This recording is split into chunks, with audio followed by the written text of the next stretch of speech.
Merci beaucoup, Madame la Présidente. Chers collègues, le choc de la décision de la Cour suprême des États-Unis nous rappelle que rien n'est acquis. Ce Parlement, dont la première présidente fut Simone Veil, a le devoir d'afficher sans ambiguïté sa solidarité avec les Américains. En un jour, des millions de femmes ont perdu le droit à disposer de leur corps. Dans notre Union aussi, des millions de Polonaises ont perdu la possibilité d'avorter, car des juges inféodés au pouvoir l'avaient décidé. D'ailleurs, sur ce sujet, l'extrême droite et la droite ultraconservatrice ne sont jamais transparents dans leur programme politique.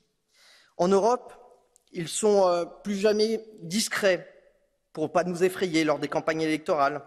Ils avancent masqués, mais ils espèrent bien y arriver à leur fin, en utilisant notamment les voies dérivées de la justice. Et c'est là où, d'ailleurs, l'état de droit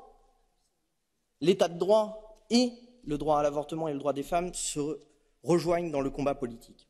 C'est en ce sens que je vous propose et que nous vous proposons avec Renew Europe une demande de clarification et de modification de la Charte européenne des droits fondamentaux. Nous reprenons ainsi la proposition du président de la République française et nous nous inspirons des initiatives françaises, belges, suédoises, qui demandent la constitutionnalisation de l'IVG dans leur pays.